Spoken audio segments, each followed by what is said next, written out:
Maintenant, je vais vous présenter, donc en essayant d'être assez synthétique et pragmatique, ce qui est ressorti de ces nouvelles RPC sur l'héménorragie. Donc, tout d'abord, les personnes qui ont participé, donc vous voyez qu'il y a des gynécologues obstétriciens, radiologues, gynécologues médicaux, et également les représentants des usagers, comme l'a dit Guillaume, notamment pour la formulation des questions PICO, pour qu'elles soient pertinentes pour nos patientes.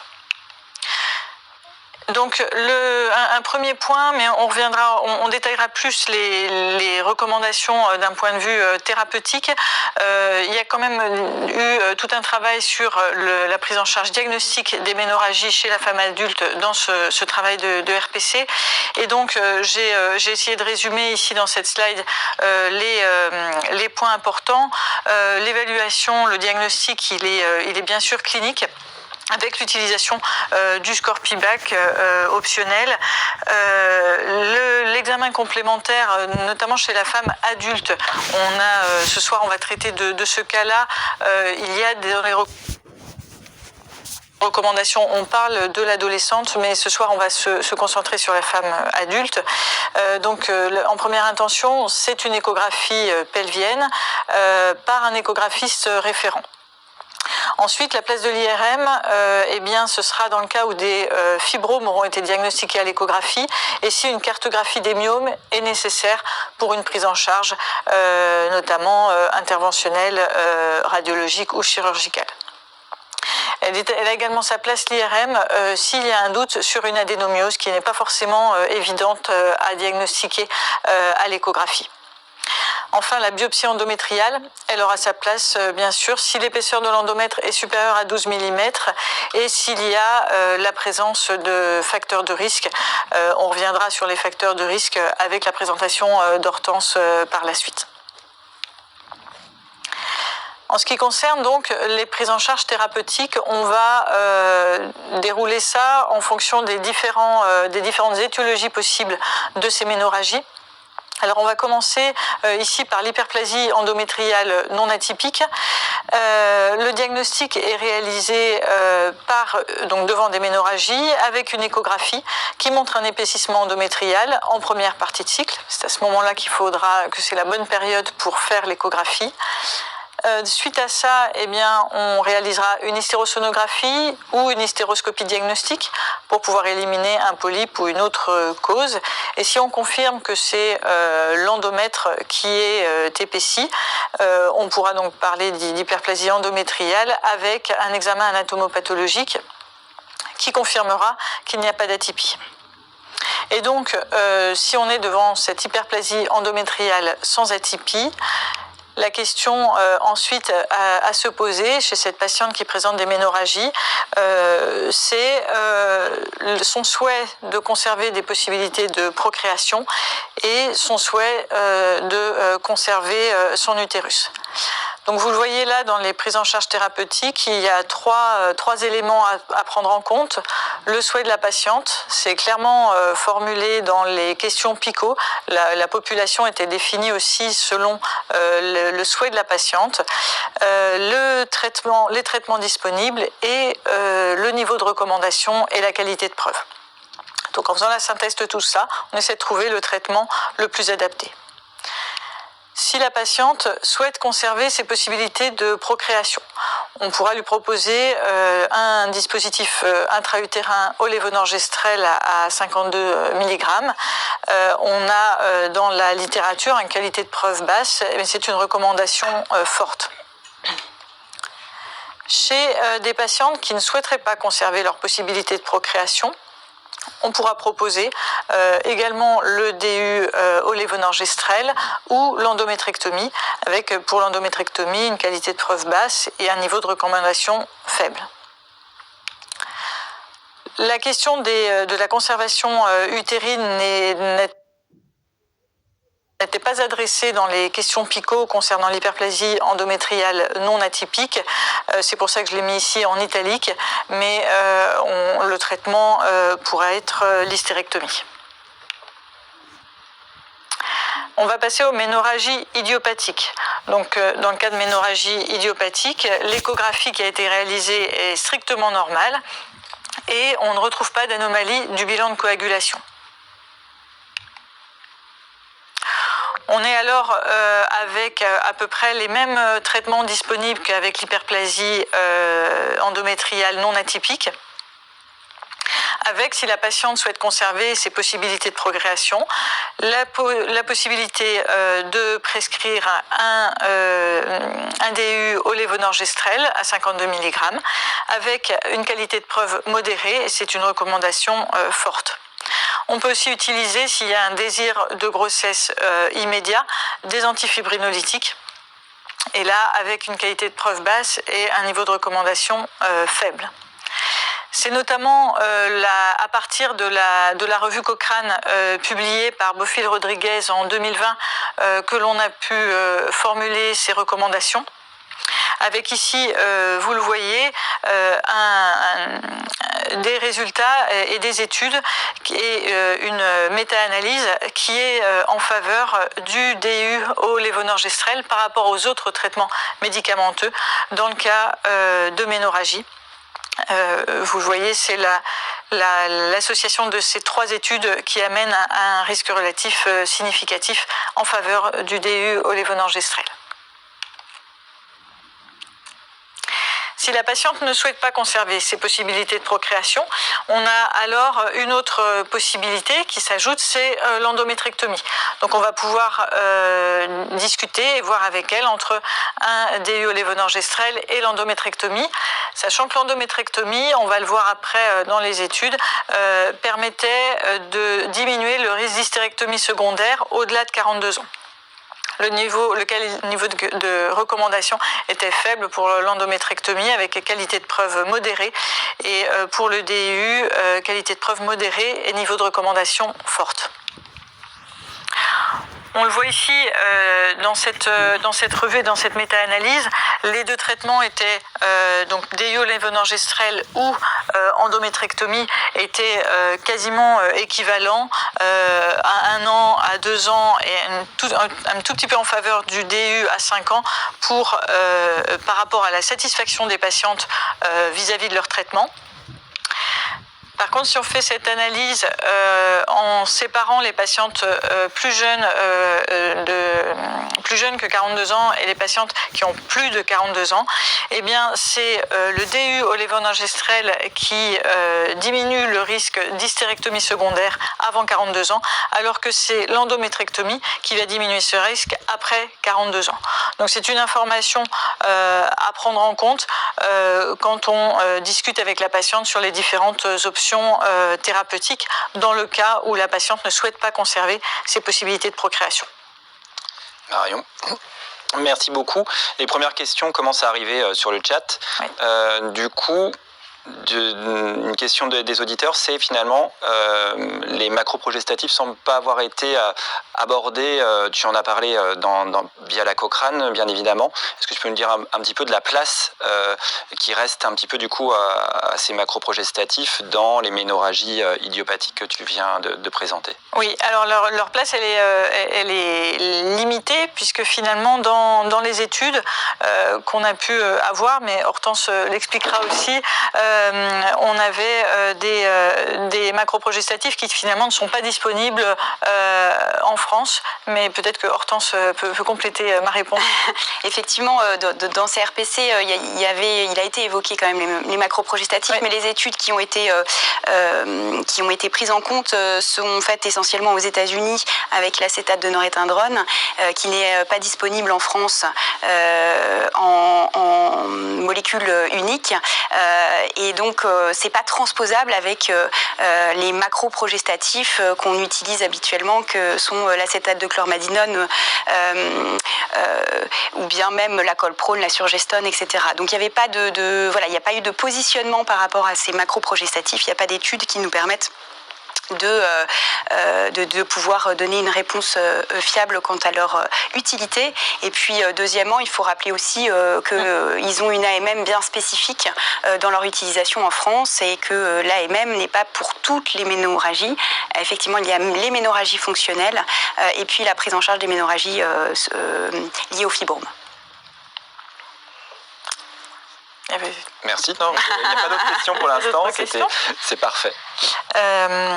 Très bien. Donc, pour poursuivre, donc les ménorragies idiopathiques. Ensuite, si la patiente ne souhaite pas conserver l'utérus, le plus efficace, eh bien, ce sera l'hystérectomie, avec également un niveau de recommandation fort et une qualité de preuve élevée.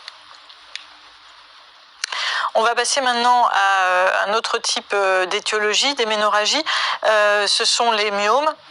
Alors, on a exclu de la présentation d'aujourd'hui pour être plus synthétique et aller à l'essentiel. On a exclu les myomes de type 0 et 1 et qui font l'objet, c'est plus l'hystéroscopie, on est plus sur de l'interventionnel. Là, on va parler des ménorragies sur myomes de type 2, 3 ou plus. Alors, le ou plus, finalement, c'est les 4 et les 5. Les myomes de type 6 ou 7 sont les myomes sous-séreux. On peut voir, c'est celui qui est à gauche du schéma de droite. Et ils sont rarement finalement incriminés, rarement responsables de ménorragie. Ils donnent d'autres signes fonctionnels, mais pas forcément les ménorragies. Donc on va parler des myomes de type 2 à 5. Mais effectivement, je le rappelle là dans cette diapositive, là on a traité du symptôme ménorragie dû au fibrome. C'est pas des recommandations sur les fibromes. Les fibromes peuvent avoir d'autres signes fonctionnels qui peuvent faire que le choix thérapeutique sera différent. Ce qu'on a pu ce qu'on a pu mettre en avant dans les RPC, c'est que l'IRM était utile pour compléter l'échographie, notamment pour cartographier les fibromes avant des interventions. L'IRM était plus précise que l'échographie pour cela. C'est vraiment fondamental ça. Je pense qu'il faut en 2021 et presque en 2022 vraiment avoir une cartographie vraiment précise des fibromes pour qu'on puisse avoir un traitement à la carte. On voit dans les recos que tu nous présentes, il y a eu un vrai travail de concertation avec la patiente et on ne peut pas avoir ce discours-là si on ne sait pas vraiment où sont localisés les fibromes. Si on a une réponse utérus polymyomateux, noyau fibromateux sur le compte-rendu d'écho, sur le compte-rendu d'IRM maintenant, comme c'est recommandé quand on a des fibromes qui saignent, comme tu l'as très bien expliqué, on ne va pas pouvoir proposer un traitement, on va avoir plus de mal à discuter l'intérêt de chacun des traitements comme tu l'as présenté. Donc il faut faire relire les IRM si effectivement la conclusion est utérus polymyomateux, il faut aller plus loin et avoir toute cette précision. Donc à nouveau, on va décliner les choses entre le souhait de la patiente, le traitement disponible et les recommandations. Si la patiente souhaite conserver ses possibilités de procréation, mais qu'il n'y a pas de souhait de grossesse immédiat, donc qu'elle désire une contraception, ce qui semble indiquer, c'est un DU, donc olévonorgestrel à 52 mg, avec un niveau de recommandation fort et une qualité de preuve modérée. Une autre possibilité pour la patiente, si une intervention est nécessaire, si la patiente souhaite conserver ses possibilités de procréation, on a deux options, l'embolisation des artères utérines et la myomectomie. Alors la place respectivement de ces deux options est encore fait l'objet de discussions et c'est ce qui sera éclairci, c'est ce qui est en train d'être éclairci avant la publication de ces recommandations. Oui, tout à fait. Je ne l'ai pas dit en introduction, mais le texte n'est pas encore publié de ces recommandations, car on est en train de s'accorder avec nos collègues radiologues pour uniquement ce chapitre. Tout le reste ne bougera pas. Vous pouvez refaire un replay de cette émission si vous le souhaitez, ou des précédentes présentations des recos, mais il reste ce petit point de discussion sur la place exacte de la myomectomie et de l'embolisation. Voilà, on est avec des qualités de preuve basse, des recommandations faibles, donc c'est ce qui rend finalement les choses encore plus difficiles à éclaircir pour formuler des recommandations. Si la patiente ne souhaite pas conserver ses possibilités de procréation, on identifie trois options, l'embolisation, la myomectomie et l'endométrectomie, avec donc des qualités de preuve modérées et des niveaux de recommandation variables, de fort pour la myomectomie et l'embolisation, à faible pour l'endométrectomie. si la patiente ne souhaite pas conserver l'utérus ou si elle est indifférente, les deux peuvent être proposés, l'embolisation ou l'hystérectomie, en sachant qu'avec l'embolisation, il y a un plus grand risque bien sûr d'une hystérectomie secondaire. Et sinon, l'hystérectomie peut être tout à fait proposée d'emblée, et c'est avec une qualité de preuve basse, mais une recommandation forte si la patiente ne souhaite pas conserver son utérus. Ce qui sera le plus efficace, c'est l'hystérectomie. Voilà pour les fibros, mais on va maintenant parler de l'adénomiose. Donc, qui aura été diagnostiqué à l'échographie, éventuellement en complétant par une IRM si on n'est pas sûr du diagnostic, parce qu'à l'échographie, il peut y avoir des erreurs entre notamment un utérus avec un peu de fibrome, ou l'adénomiose n'est pas forcément facile à identifier à l'échographie, il faut vraiment un œil expert, et parfois c'est l'IRM qui va permettre de faire la part des choses. Donc, chez ces patientes qui ont de l'adénomiose, qui souhaitent conserver leur possibilité de procréation, c'est le DU au lévonorgestrel à 52 mg qui sera plutôt recommandé, avec une qualité de preuve modérée et un niveau de recommandation faible. Chez la patiente qui ne souhaite pas conserver ses possibilités de procréation, on proposerait une endométrectomie qu'on complète.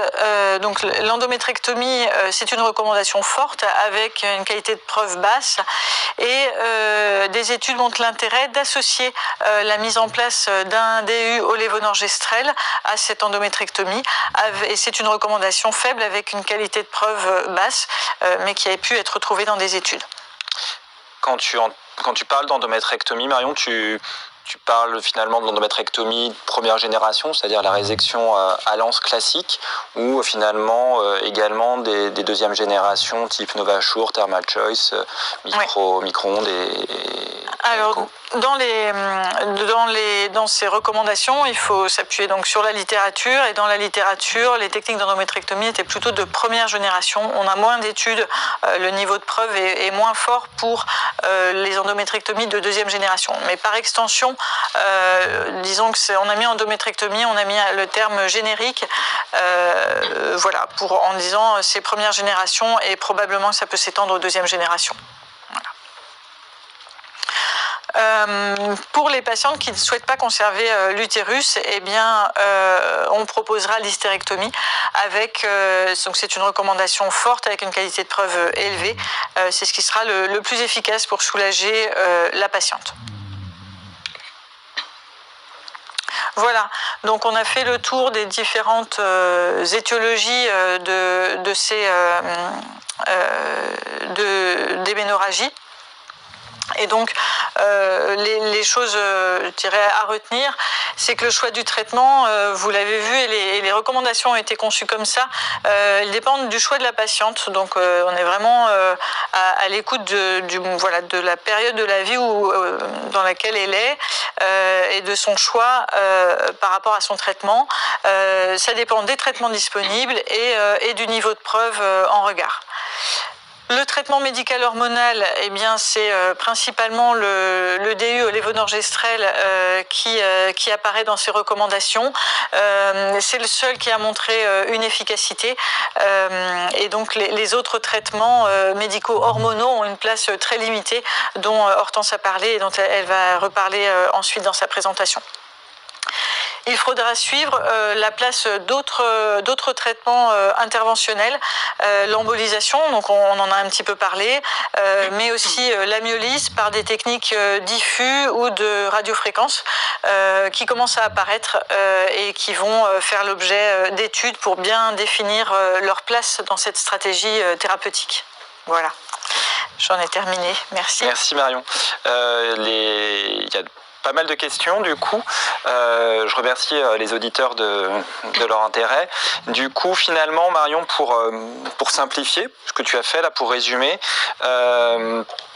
Les traitements, on me dit, les traitements sont quasi identiques, avec des niveaux de preuve différents en fonction des indications. C'est un petit peu ça qu'il faut retenir de 2021 ? Oui, c'est ça. C'est les traitements, vous l'avez vu, c'est les mêmes qui reviennent.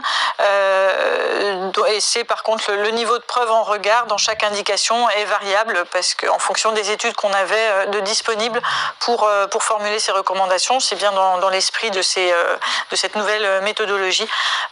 Et c'est donc principalement le choix de la patiente finalement qui va guider aussi le choix de la thérapeutique.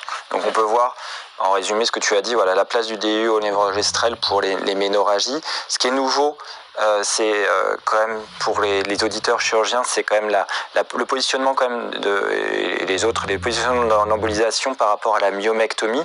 Dans les recommandations 2008, y compris dans les recommandations fibrome, l'embolisation était classiquement contre-indiquée chez les patientes en désir de grossesse, comme l'a très bien dit Marion, mais j'insiste un petit peu là-dessus. Maintenant, elle est autorisée dans cette population-là.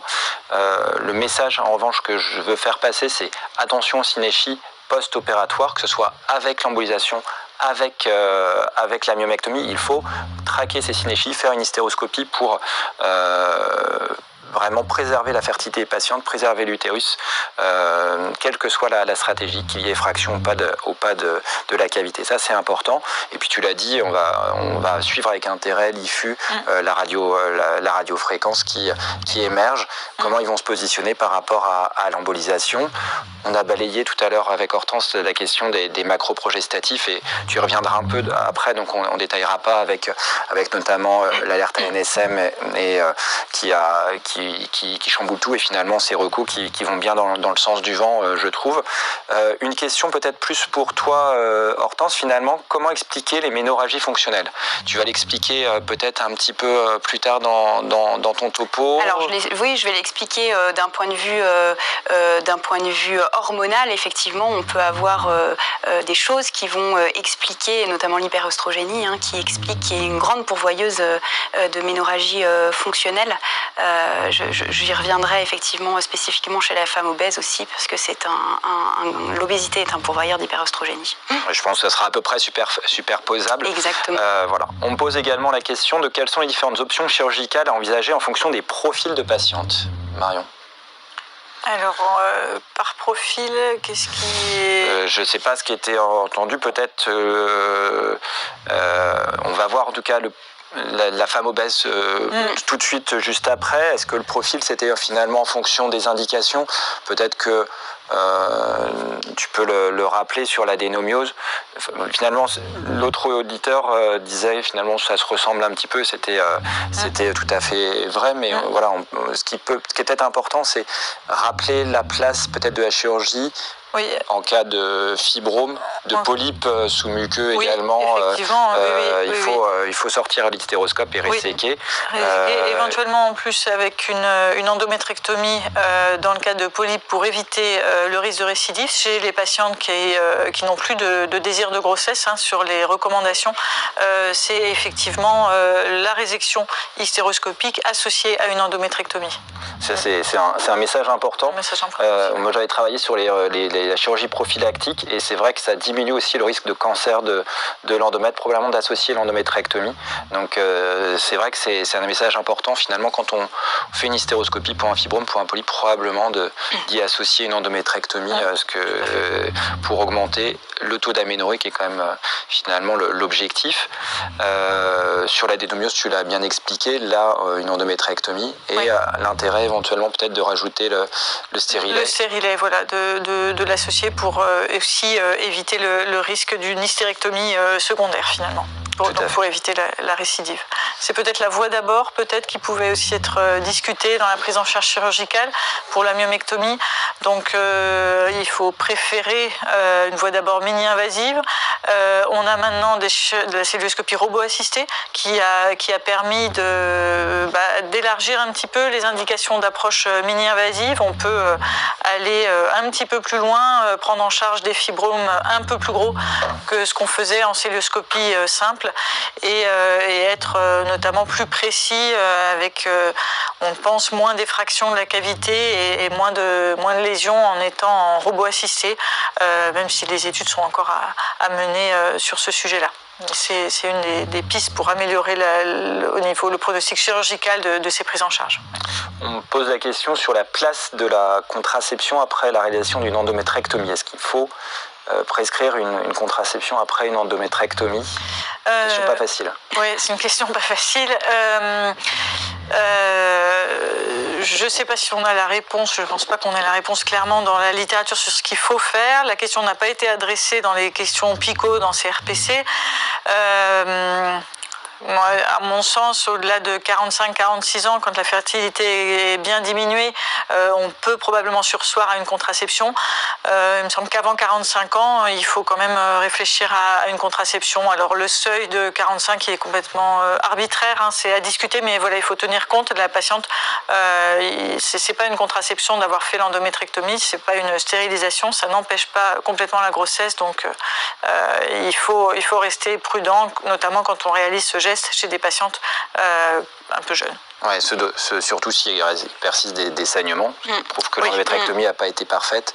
C'est à peu près 70% de taux d'aménorrhée, donc c'est pas tout à fait perfectible. Ouais, je rappelle que le risque de grossesse, il n'est pas nul, hein, il est de quelques pourcents. Généralement, c'est difficile à évaluer, mais en tout cas, ces grossesses, c'est toujours des catastrophes. Il y a on imagine qu'une cavité qui a été abîmée volontairement, et c'est une contre-indication, le désir de grossesse, à faire des endométrectomies. C'est un message important que tu as dit, mais il faut le marteler. Malheureusement, ça se voit encore. Ça donne des synéchies, ça donne des ruptures prématurées, ça donne des placentas accreta avec des hystérectomies d'hémostase. Donc c'est vrai qu'il ne faut absolument pas se retrouver dans cette situation. Donc là, on est content d'avoir d'anémiose, puisque comme ça, on met un DIU au niveau enregistrel et on est plus tranquille. On me pose la question sur la place des AINS. Est-ce qu'ils ont une indication ménorragie fonctionnelle finalement? Est-ce qu'il reste une place sur les AINS? Ils étaient dans les recommandations des traitements médicaux des saignements pour les fibromes. Quid finalement? La question a été adressée sur les PICO et les antifibrinolytiques sont plus efficaces que les AINS pour traiter les ménorragies. Donc c'est pour ça, voilà. Donc je les ai pas cités là puisqu'on les a pas retenus comme traitement. C'est pas à dire qu'ils n'ont pas du tout leur place, mais dans la littérature, les antifibrinolytiques ont fait preuve par rapport aux AINS. Après, s'il y a d'autres raisons de prescrire un AINS, des douleurs et que ça permet de gérer, notamment sur les fibromes, s'il y a d'autres symptômes, comme on l'a dit, ça peut tout à fait se discuter. Oui, tout à fait. Peut-être chez les patients qui ont des contre-indications à l'acide tranexamique, par exemple, voilà. Ça peut être intéressant, mais c'est vraiment, comme tu l'as dit, l'acide tranexamique qui est recommandé dans le traitement, on va dire, non hormonal et non chirurgical des ménorragies. C'est ça. Et non chirurgical, il y a les traitements autres, embolisation, fibromifus. Je propose, vu que le temps passe, de passer à la présentation d'Hortense. Donc n'hésitez pas à poser vos questions. Donc merci Hortense d'avoir accepté de prendre en charge ce sujet sur les spécificités de la femme obèse, notamment dans ce sujet des ménorragies, qui est un sujet là aussi assez complexe. Merci Guillaume. Et effectivement, on peut se poser la question de pourquoi finalement faire un cas spécifique sur la femme obèse. Eh bien parce qu'on va le voir, hein, elle est à risque finalement de métrorragie. Et puis que l'obésité, et je vais essayer de vous montrer ça, est vraiment quelque chose qui est en nette augmentation en France. Et donc on voit de plus en plus au sein de nos consultations des femmes obèses qu'il faut savoir prendre en charge de façon spécifique. Alors en introduction, il me semblait important de rappeler un petit peu d'épidémiologie. Et je vais me focaliser sur l'enquête Obébi Roche qui a été remise à jour en 2020 et qui a montré que effectivement il y avait une prévalence de l'obésité qui était en forte augmentation par rapport à la dernière enquête Obébi 2012. Donc en moins de 10 ans, vous voyez qu'on est passé de 15% d'obésité à 17% d'obésité. Et si on s'intéresse à l'obésité et au surpoids, vous voyez qu'un Français sur deux quasiment va être obèse ou en surpoids. Alors, l'obésité, c'est une maladie qui est très inégale. Elle est inégale d'abord sur le plan territorial parce qu'il existe un gradient nord-sud très net avec une petite spécificité, un petit encart qui est l'Île-de-France qui reste le village gaulois qui n'a pas été colonisé par l'obésité. Mais sinon, voilà, le nord de la France a une prévalence plus importante d'obésité que le sud. Il y a aussi un niveau socio-économique qui va être exacerbé et qui va créer l'inégalité dans l'obésité, puisque l'obésité est 2 fois plus élevée dans les catégories populaires que chez les cadres. Et puis, malheureusement, il y a une inégalité de sexe, et on voit que cette inégalité de sexe, elle a été modifiée depuis les années 2003, où on a une prévalence de l'obésité qui est prédominante chez les femmes en comparaison des hommes. Alors on peut se poser la question, mais pourquoi il y a une inégalité homme-femme face à l'obésité? Alors il y a l'étude Esteban qui avait déjà mis ça en exergue en 2015, cette inégalité homme-femme, qui s'est intéressée finalement aux raisons et qui a montré effectivement que probablement les femmes sont plus touchées par l'obésité parce qu'elles ont un niveau socio-économique plus bas. Le revenu salarial moyen des femmes est plus faible que celui des hommes. À compétences égales, souvent les femmes ont des revenus moins importants que les hommes. Il y a aussi un deuxième point qui peut expliquer cette inégalité, c'est le manque d'activité physique. Dans l'étude Esteban, 53% des femmes seulement avaient une activité physique qui était considérée comme adéquate selon les normes OMS versus 70% des hommes. Et que finalement, en 10 ans, la proportion des femmes physiquement actives a énormément baissé, de 16%, et particulièrement dans la tranche d'âge 40-54 ans. Et puis le dernier point, c'est que les femmes ont aussi dans leur vie génitale, on a tendance à dire que les femmes prennent du poids à la ménopause, mais c'est pas vrai, elles ne prennent pas que du poids à partir de la ménopause. Dans la vie génitale, elles ont aussi ces périodes particulières que sont les périodes de conception et de grossesse, qui leur font parfois accumuler déjà pendant la période d'activité génitale des kilos en trop. Et il y a une étude qui s'est intéressée à la prise de poids après le postpartum et qui a montré que 50% des femmes à 1 an du postpartum avaient plus 4,5 kg par rapport à leur poids de forme. Alors, maintenant qu'on a vu effectivement que l'obésité était une préoccupation féminine et en augmentation, eh bien, quelles sont les conséquences de l'obésité sur la santé féminine? Donc, vous connaissez les grandes conséquences de l'obésité sur le système cardiovasculaire, sur l'os, sur le risque de cancer de façon globale. Mais sur le plan gynécologique, il y a des risques bien particuliers. Alors, on va le revoir, il y a les anomalies plutôt hormonales, les troubles du cycle qui prédisposent éventuellement à l'infécondité. Et puis on va avoir aussi une augmentation du risque de certains cancers gynécologiques. Alors vous connaissez bien le sein, il y a aussi effectivement le cancer de l'endomètre et le cancer de l'ovaire. Et puis il va y avoir aussi ces pathologies fonctionnelles gynécologiques comme par exemple l'incontinence urinaire d'effort qui est plus fréquente chez la femme obèse, mais aussi les ménométrorragies. Ce petit diagramme pour vous montrer quand même qu'en 2015, le Centre international de recherche sur le cancer estimait que 5,4% des cancers, c'est-à-dire à peu près 18 600 nouveaux cas, étaient dus à la surcharge pondérale ou à l'obésité. Donc il y a vraiment un problème de santé publique à prendre en compte. Et donc on voit bien que les conséquences de l'obésité sont importantes et pourtant nos femmes obèses ont un suivi gynécologique qui reste de moins bonne qualité par rapport à une femme de poids normal. Et dans l'étude Constance, on s'est intéressé non seulement à la quantité de suivi gynécologique qui n'était pas adéquate chez les femmes obèses, mais aussi à la qualité de ce suivi qui est aussi moins bon que chez les femmes de poids normal, puisque dans cette étude, les femmes obèses avaient plus de mammographie que la normale et avaient moins de dépistage du cancer du col de l'utérus. Donc il y a un vrai effort sur la quantité, c'est-à-dire la séquence de suivi, et sur la qualité des soins qu'on peut apporter. Alors pourquoi finalement nos femmes obèses, l'obésité est un obstacle à la consultation gynécologique et au suivi gynécologique? Il y a probablement 2 axes. Le premier axe, c'est l'axe vis-à-vis des professionnels de santé, avec une grossophobie grossophobie de certains acteurs de santé, ou alors peut-être que les cabinets médicaux ne sont pas bien équipés aussi, ce qui peut expliquer une moins bonne prise en charge. Et puis il y a aussi l'axe patiente, c'est-à-dire que les femmes obèses ont probablement la crainte de jugements négatifs, moralisateurs, stigmatisants, ou une honte, une culpabilité vis-à-vis de leur corps qui leur fait moins consulter. Et ce qui est intéressant, c'est de remarquer que finalement ces obstacles, ils augmentent avec le degré d'IMC. Plus on est en surpoids, moins on a un bon suivi gynécologique. Alors, quid maintenant de la spécificité des ménométrorragies et de l'obésité? Guillaume, tu l'as dit, il y a à peu près une prévalence en population générale des ménométrorragies qui est de l'ordre de 10 à 15%.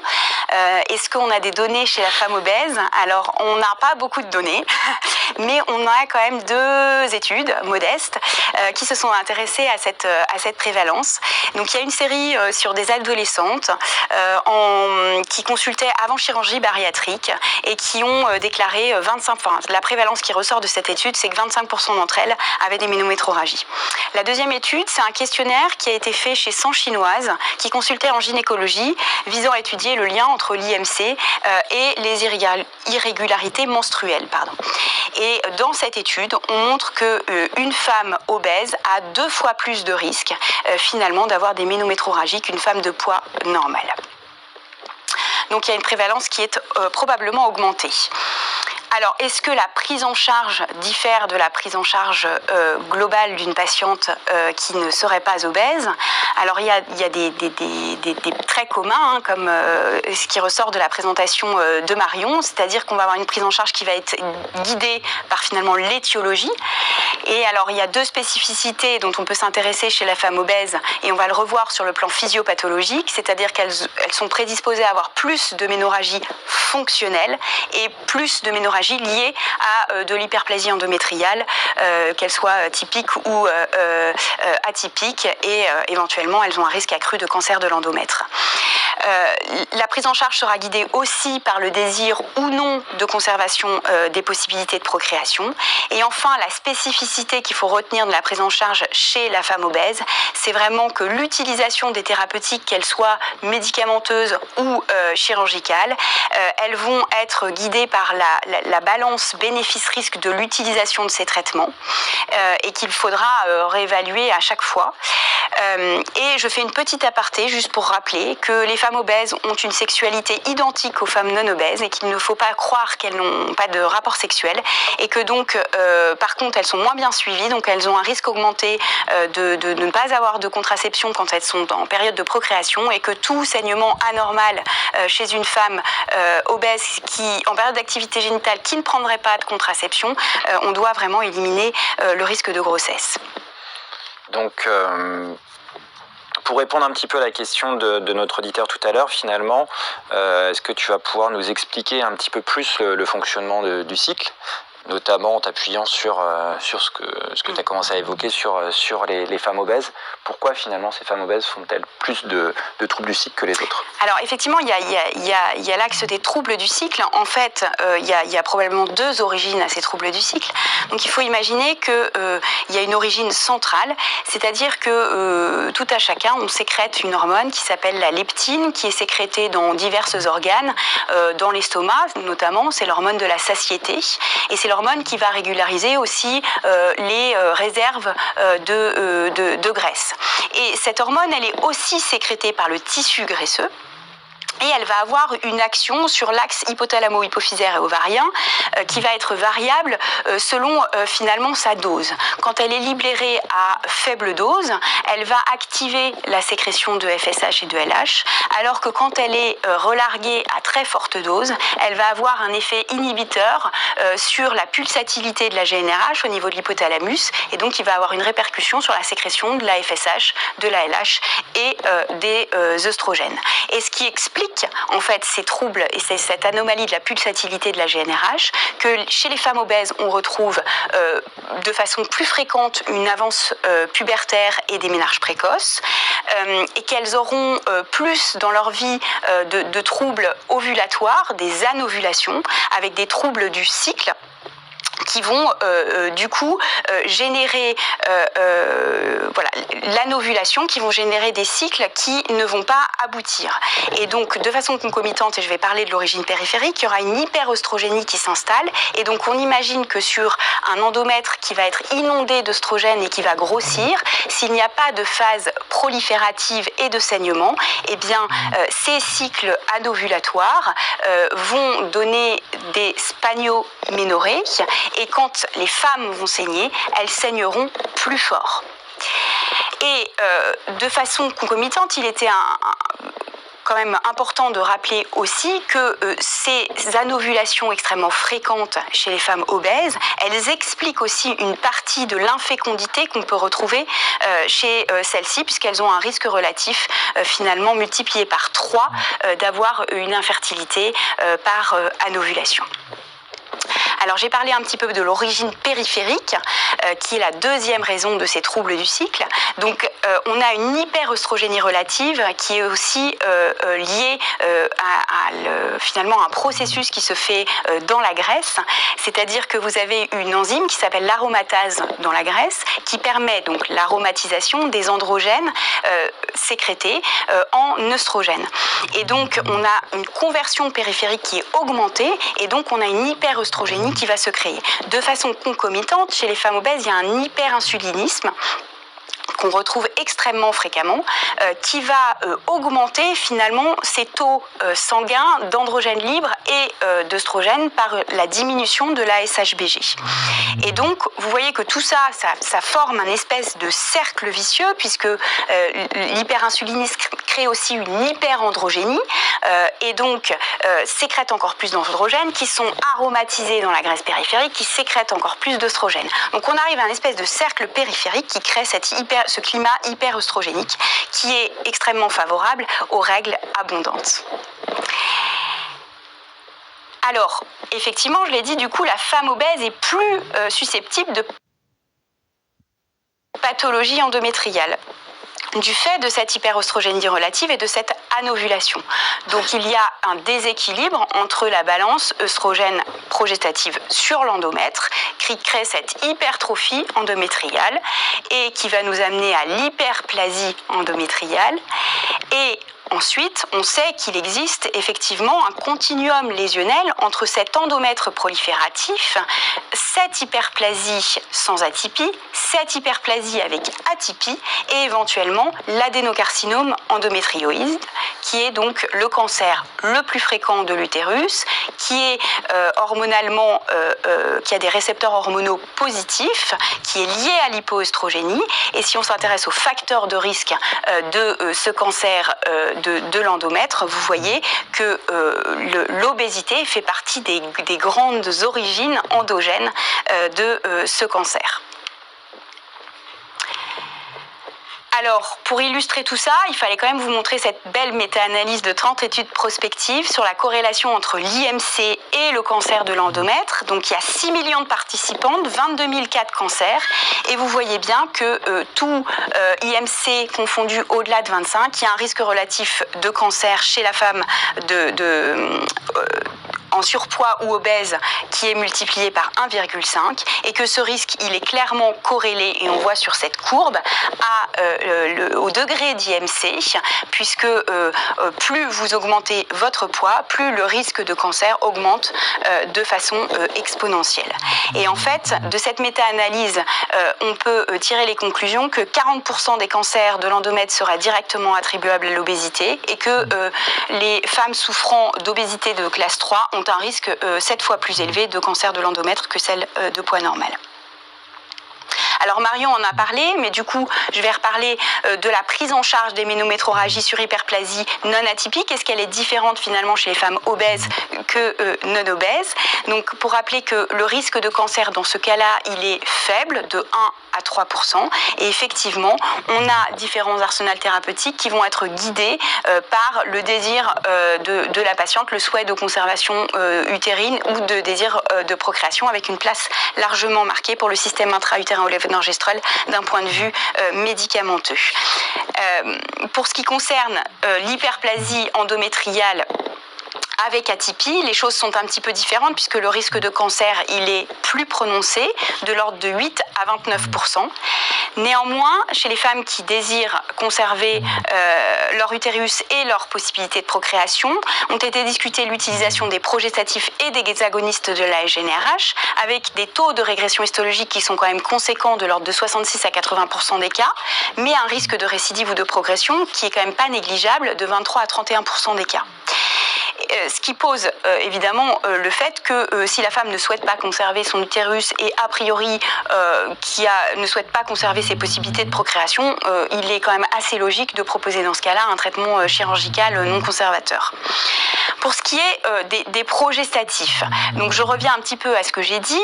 Actuellement, comme macroprogestatifs, les deux grands qui sont utilisés et qui n'étaient pas dans les études de CRPC sont l'acétate de nomégestérol et l'acétate de chlormadidone, qui ont une indication uniquement dans les ménorrhagies fonctionnelles et dans les ménorrhagies liées au fibrome, même si cette indication peut se discuter parce que parfois certains macroprogestatifs peuvent faire grossir des fibromes.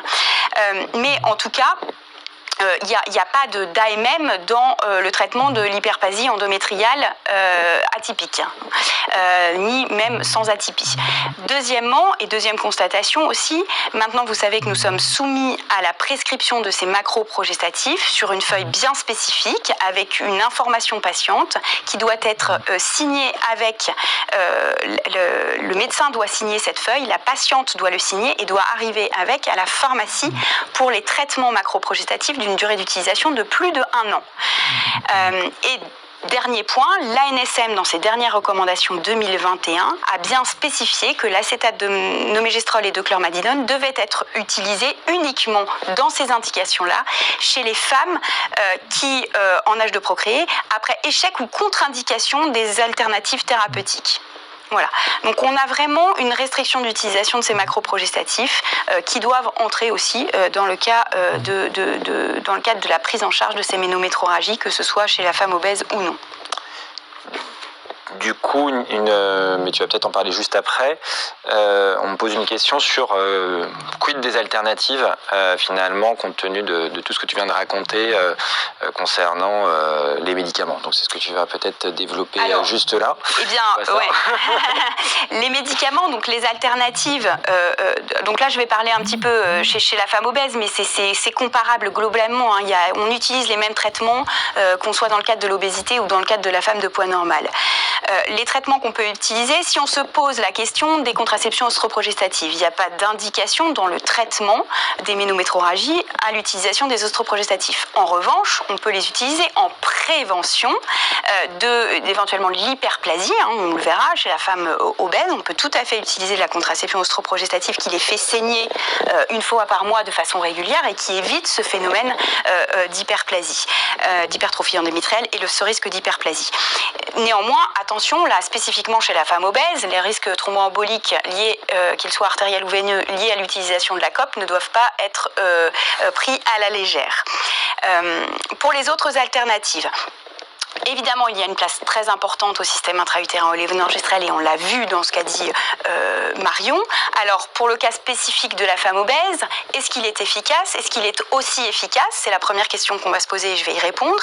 La deuxième problématique, c'est la problématique de la pose. Est-ce c'est plus compliqué de poser? Alors, a priori, non. Si on est bien équipé, c'est sûr que si on est équipé que de petits spéculums, de tables qui ne permettent pas d'examiner des femmes obèses, on va avoir beaucoup de difficultés. Et peut se poser aussi la question, quand on parle du système intra-utérin oléonorgestrel, la question de l'expulsion après les chirurgies bariatriques. Ça aussi, les femmes chez qui on a mis un stérilet, qui maigrissent fort et qui vont l'expulser. Il n'y a pas toutes les études montrent qu'il n'y a pas plus d'expulsion malgré l'amaigrissement. Voilà. Pour les macroprogestatifs, je viens de le dire. Et puis, reste quoi dans les microprogestatifs? Reste l'implant ou reste la contraception orale microprogestative qui n'ont pas d'indication dans le traitement des ménométrorragies, mais qui ont une indication éventuellement dans la prévention, là encore, de l'hypertrophie endométriale et de l'hyperplasie.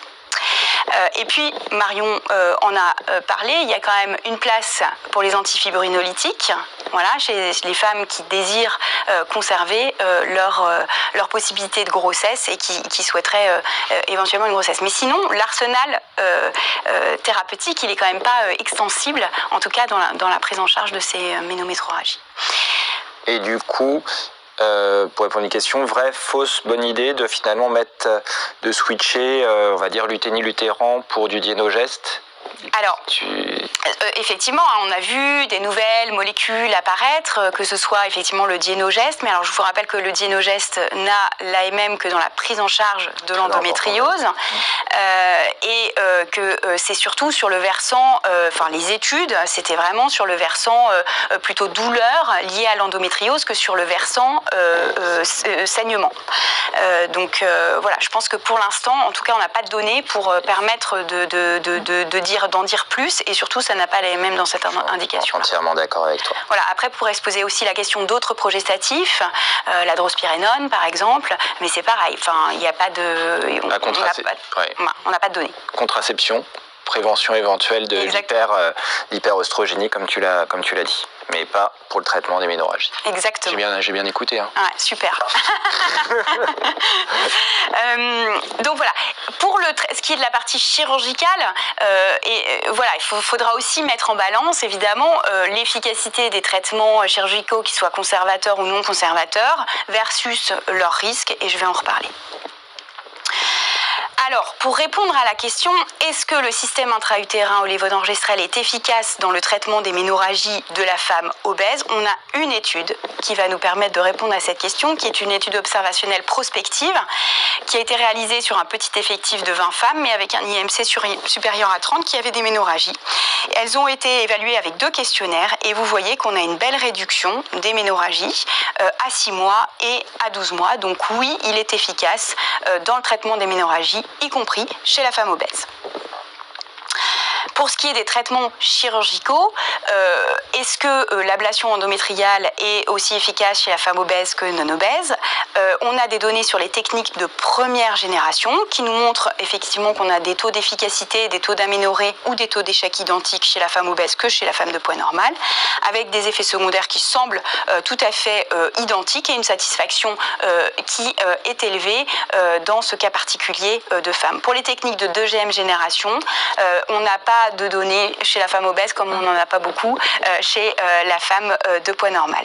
Pour ce qui est de l'hystérectomie, évidemment que son efficacité n'est pas à démontrer dans le traitement des ménométrorragies. En revanche, on peut très clairement se poser la question de la morbimortalité qui est augmentée spécifiquement dans le cas de la femme obèse, avec des complications post-opératoires non négligeables, des difficultés sur le choix du type d'anesthésie, éventuellement, sur la voie d'abord, ou les complications post-opératoires, qu'elles soient thromboemboliques, infectieuses ou de complications de parois. Mais bon, peut-être que vous pourrez en dire plus, notamment sur la voie d'abord Marion, peut-être que toi, tu... Marion, Oui. qu'est-ce que tu veux Sur la voie d'abord... Est-ce que ça modifie ta voie d'abord d'une patiente obèse qui vient te voir pour des fibromes qui saignent ou une adénomiose, par exemple? Alors que la patiente soit obèse ou non, on va essayer d'éviter la voie d'abord par la parotomie, tant que faire se peut, essayer d'être sur une voie moins invasive pour essayer de diminuer les complications, justement, qui vont être dont le risque est encore plus important chez ces patientes obèses. Après, entre célioscopie ou hystérectomie par voie basse, ou encore maintenant célioscopie robot assistée, ou bien la technique de célioscopie par voie vaginale.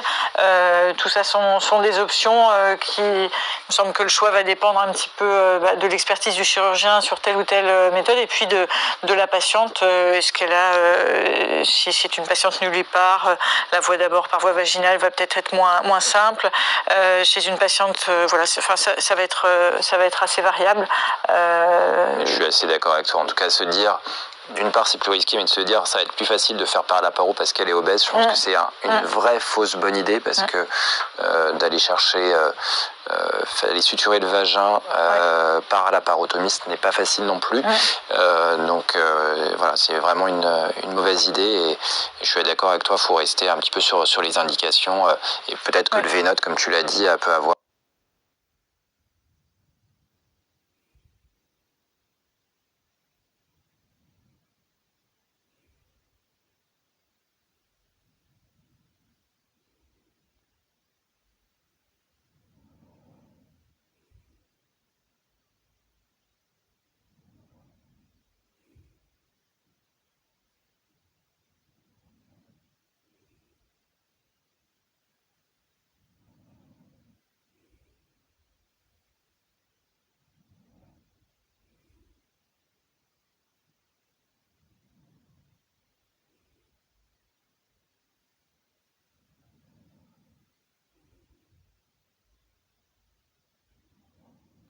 sur la tolérance, le profil de saignement des différents moyens thérapeutiques qu'on peut proposer préventifs de ces saignements. Donc il y a beaucoup d'études sur la sécurité d'utilisation, notamment avec les risques thromboemboliques veineux ou artériels, beaucoup d'études sur l'efficacité de ces thérapeutiques hormonales, mais finalement il n'y a pas beaucoup d'études sur le profil de saignement, c'est-à-dire comment les femmes obèses tolèrent finalement les traitements hormonaux que nous leur proposons.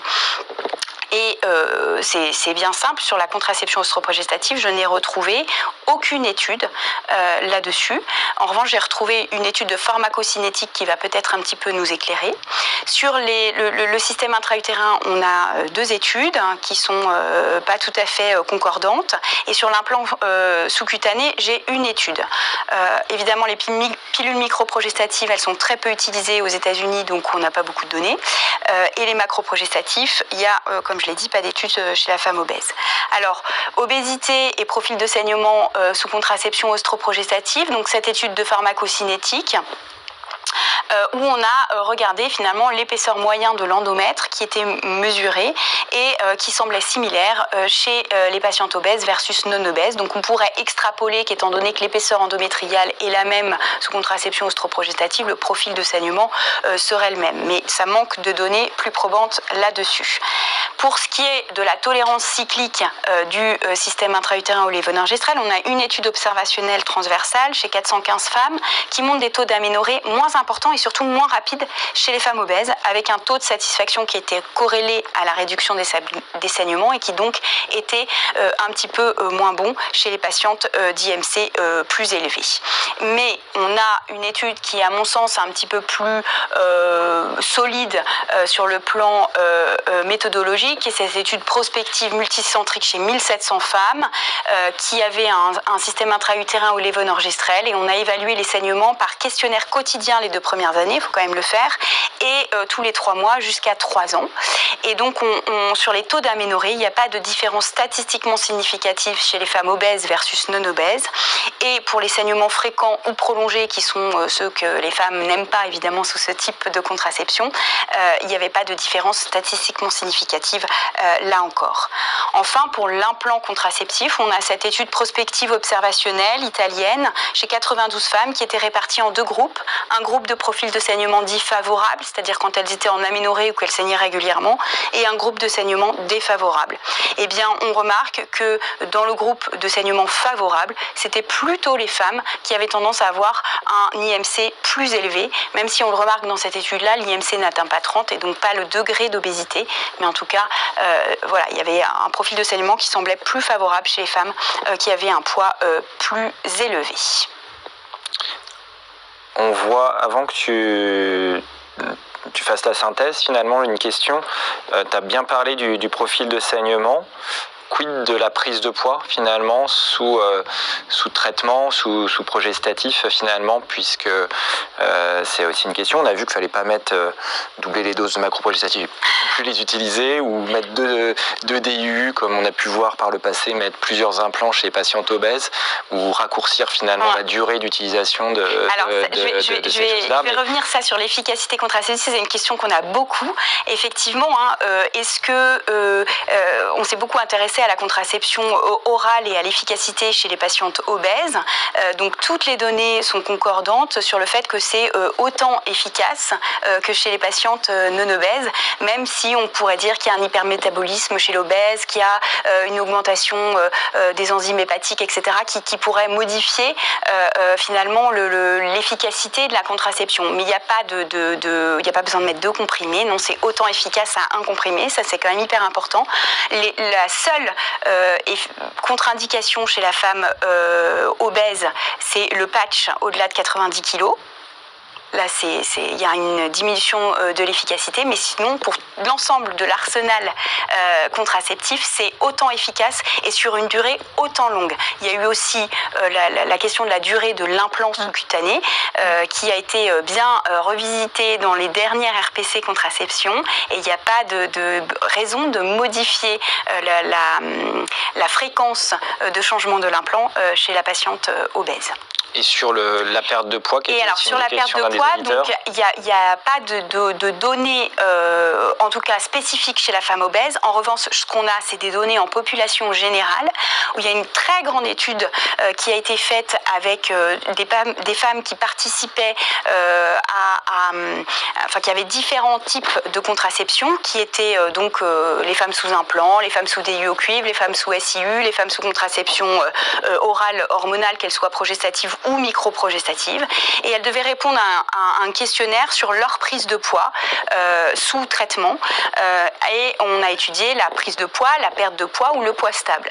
Et il n'y a aucune différence statistiquement significative dans ces différents groupes sur la modification du poids, la perception de la modification du poids chez ces patientes sous diverses contraceptions, tout en sachant que, évidemment, la zone de référence, c'est le DIU au cuivre, c'est non hormonal, donc elles n'avaient pas raison de grossir plus ou de maigrir plus que les patientes sous contraception hormonale. Donc je pense qu'il n'y a pas de standard. La prise de poids sous hormones, on en voit en consultation, mais à mon sens, il est plus lié finalement à la prédisposition individuelle, mais que ce soit chez la femme de poids normal ou chez la femme obèse, que vraiment à l'hormone en elle-même, voilà, l'imprégnation hormonale. Parfait. Du coup, tu nous résumes un peu finalement les points majeurs, parce qu'il y a pas mal de questions après qui vont finalement dépasser juste ton chapitre. Alors, la femme obèse, j'espère vous avoir montré qu'elle était plus à risque de troubles du cycle, plus à risque d'hyperplasie endométriale et donc plus à risque de ménométrorragie. Je rappelle qu'il n'y a pas de recommandation spécifique chez la femme obèse, que globalement, ce qu'on utilise, c'est à peu près identique aux femmes de poids normal et ce qu'a brillamment montré Marion, mais qu'en revanche, il faut en permanence réévaluer la balance efficacité et risque des traitements qu'on utilise, et en tout cas les expliquer aux patientes qu'on a en face de nous. Et enfin, l'obésité, l'épidémiologie croissante de l'obésité va nécessiter, comme vous l'avez vu, les études sont quand même globalement pauvres, spécifiquement chez la femme obèse, et ça manque un peu de solidité scientifique. Et donc, face à une épidémie, on pourrait dire, parce que sur le plan mondial, dans beaucoup de pays, en tout cas industrialisés, l'obésité flambe, ça nécessiterait quand même qu'on s'intéresse un peu plus de façon scientifique à tout ce qui va être finalement tolérance des traitements que nous proposons aux patientes obèses. Merci Hortense. Une question du coup que je vais confier à Marion sur finalement les principales causes de ménorragie avant 30 ans et après 50 ans. Après 50 ans, on commence à rentrer, l'âge moyen de la ménopause étant 50-52 ans, plutôt dans les métrorragies post-ménopausiques, où on trouve finalement les mêmes causes que les ménorragies que va vous expliquer Marion, mais je ne sais pas si ça modifie vraiment avant 30-50 ans, je ne pense pas que dans les recos il y avait ça, mais quelles sont les principales causes du coup? Non, ça va être les causes fonctionnelles et puis les fibromes, un peu les polypes, mais qui arrivent plus fréquemment plus tard. L'adénomiose, on le sait, arrive aussi plus classiquement après 40 ans. Donc ça va être principalement des causes fonctionnelles et fibromes. Et puis il faudra penser chez des jeunes femmes aux troubles de la coagulation, qu'il aura fallu aussi éliminer. On n'en a pas parlé parce que voilà, on n'était pas dans le traitement des problèmes de coagulation dans ce cas-là, mais ça doit faire partie du bilan, notamment devant une échographie normale chez la femme adulte. Tout à fait.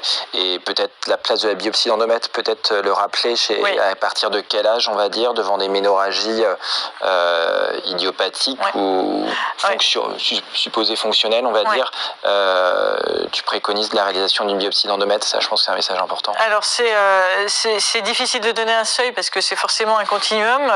Pareil avec le poids, à partir de quel IMC on dit qu'il faut faire... et en plus, ces facteurs de risque vont se multiplier. Donc, d'avoir des choses très claires en se disant avant, il ne faut pas faire et après, il faut absolument faire, c'est pas facile. Chez une femme qui n'a pas d'autres facteurs de risque, à partir de 45 ans, il faudra faire une biopsie endométriale. Chez une patiente obèse, il faut probablement se poser la question, peut-être dès l'âge quand même de 40-42 2 ans, peut-être à faire des biopsies endométriales, parce qu'on sait que les facteurs de risque vont se multiplier, et donc même si le risque de base est assez faible, la patiente qui a des métrorragies, qui est obèse, il va peut-être falloir se poser la question d'une histologie à un moment. Et ce d'autant plus quand ça résiste aux traitements médicaux en plus. Je pense que ça c'est un paramètre aussi qui est important. Tout à fait, et encore plus, je pense, en fonction de la qualité aussi de l'imagerie qu'on a. Pas hésiter, je pense, à aller plus loin, faire une hystérosono pour bien mesurer l'endomètre, ou faire une hystéroscopie. En ambulatoire, on peut faire une biopsie facile aussi. Voilà, faut vraiment se poser la question de la qualité de l'imagerie sur lequel on va poser finalement un diagnostic d'hypertrophie de l'endomètre.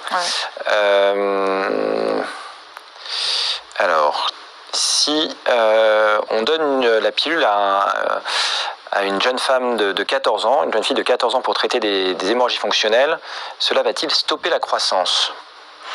Alors, ça va dépendre un petit peu de son début de puberté. Vous savez qu'on n'est pas toutes égales face au début de puberté. Il y a des femmes qui sont réglées à 11 ans et d'autres à 14. Donc, c'est sûr que si elle n'a pas commencé sa puberté, ça va poser problème. Généralement, on dit que oui, effectivement, il y a un effet sur l'os qui va généralement au-delà de 2 ans après les ménarches. Donc, il faut être assez vigilant quand même globalement chez les filles très jeunes. Ouais. Voilà. 14 ans, ça dépend de l'avancée si elle a de la commencé puberté. sa puberté ou pas. Très bien, merci. Quelle est la durée pour parler d'un échec de traitement, justement? On me pose comme question. On en parlait à l'instant. Alors, je vais peut-être parler des thérapeutiques médicamenteuses. Donc, il y a une grande place du système intra-utérin au lévonorgestrel. Vous savez que son efficacité, et là, on part hors ménorragie, il va avoir une période où il faut que l'imprégnation hormonale se fasse.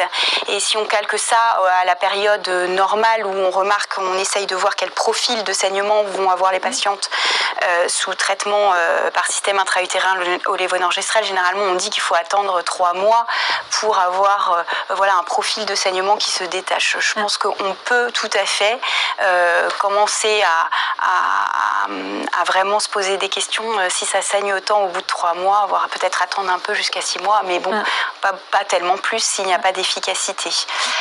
Sur les traitements macroprogestatifs, on a une efficacité qui sera un petit peu plus rapide, mais pas de beaucoup. Donc je pense qu'on va être dans les mêmes zones de frontières à peu près qu'avec un système intra-utérin au lévonorgestrel.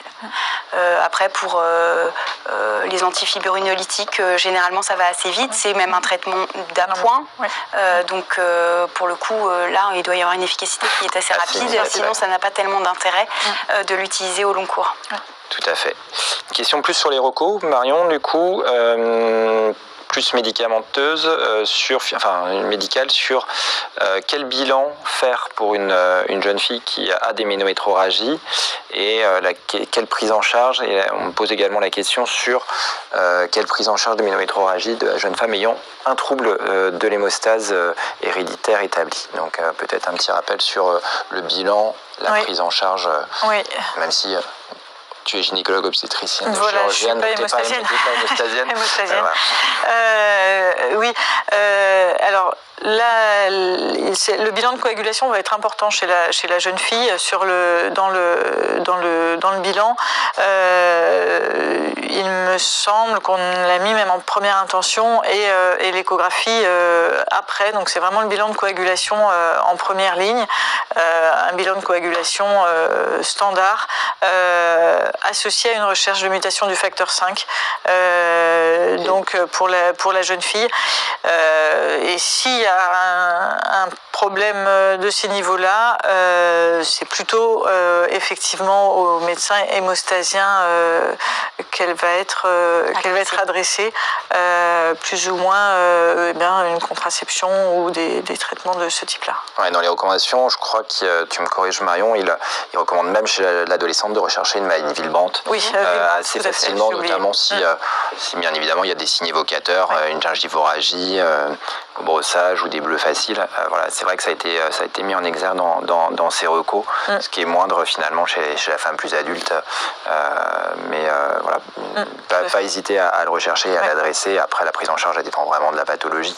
On a parfois des patientes qui ont des troubles des plaquettes qui sont suivis, des familles avec des protocoles spécifiques qu'on connaît, nous, gynéco-obstétriciens pour l'accouchement ou pour les prises en charge chirurgicales. Donc là, ça sort un petit peu du cadre des recos, mais bien penser au bilan d'hémostase, au Willebrand et comme tu l'as dit, aux facteurs de coag.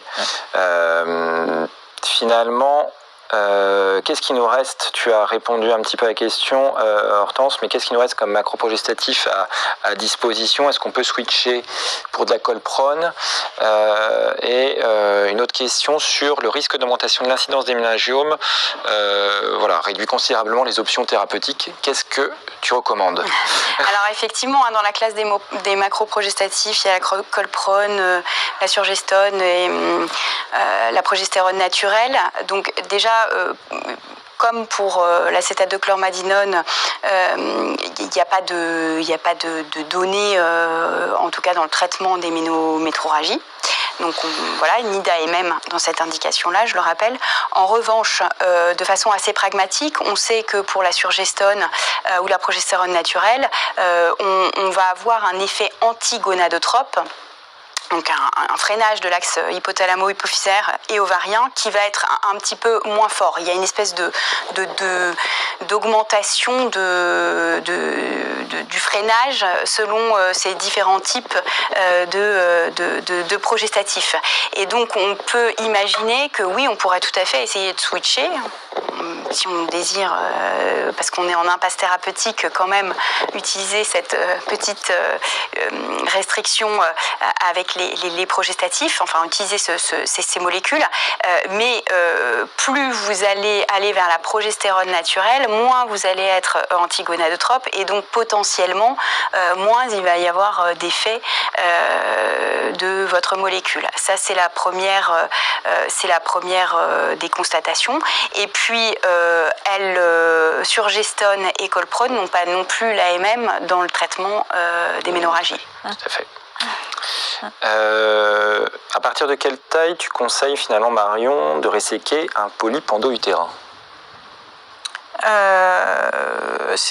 Ça va être le positionnement. Après, à partir de quelle taille on va poser l'indication? Ça va surtout être lié aux symptômes de la patiente, c'est-à-dire est-ce que les ménorragies est-ce qu'elles consultent pour ça, qu'elles sont invalidantes, associées à bien sûr le projet de grossesse, un fibrome intra-utérin va rendre compliqué le début d'une grossesse, donc ça peut être une autre raison de le réséquer. La question est peut-être jusqu'à quelle taille ou c'est un petit peu ça. Tu as parfaitement répondu. Je pense que dès lors que le polype saigne, il faut le réséquer, probablement associer une endométrectomie. Si la question était peut-être un petit peu plus large dans des termes de fertilité, est-ce que c'est 10-15 mm, en dessous d'1 centimètre, probablement qu'on peut le négliger.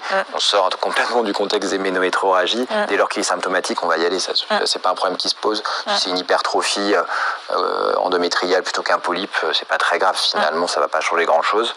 Après, vous pouvez garder la taille de 10-15 mm sur un polype diagnostiqué fortuitement chez une patiente qui est en âge de procréer. Où là, par contre, on ne résèque que le polype. On ne fait pas d'endométrectomie associée, je vous rappelle. Mais voilà. Une dernière question à chacune, puis on clôturera. Saignement sous contraceptif, que faire? Hortense? Il y a 2 minutes. À mon sens, de façon assez pragmatique, je vais répondre assez vite. Saignement sous contraceptif, on a un arsenal quand même contraceptif suffisamment étendu en France et remboursé dans quand même beaucoup de cas pour qu'on puisse éventuellement switcher de classe. D'abord, ça me semble la réponse la plus logique dans un premier temps. Après, si vraiment on souhaite garder un type de contraception, il y a des bidouilles, il y a plein de choses qu'on peut faire, mais qui sont de la petite cuisine. Il n'y a pas vraiment de... Je veux garder tes trucs, quoi. Peut-être qu'il faut se méfier quand même d'une origine effectivement peut-être organique aussi. On peut on peut avoir des saignements qui sont pas fonctionnels et qui sont pas liés à la contraception qu'on utilise. Donc oui, on peut avoir effectivement une origine organique à rechercher. Évidemment un bêta-HCG s'il y a eu des trous. S'il y a eu des oublis de contraception. Il y a un certain nombre de choses quand même à verrouiller avant de se dire que c'est uniquement la contraception qui provoque ces saignements.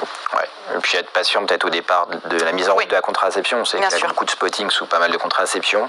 Et puis peut-être faire une pause si on détourne un petit peu les contraceptions. Tu m'arrêtes si je dis des bêtises. Par exemple des pilules œstrogestives qu'on va mettre en continu, on sort du champ des ménotragies, mais par exemple chez les patientes qui souffrent d'endométriose, qui ont des spottings qui apparaissent, il faut peut-être se poser la question de faire une pause avant de repartir. Ça fait peut-être partie de tes bidouilles. Oui, exactement. Un petit wash out, histoire que l'endomètre se remette.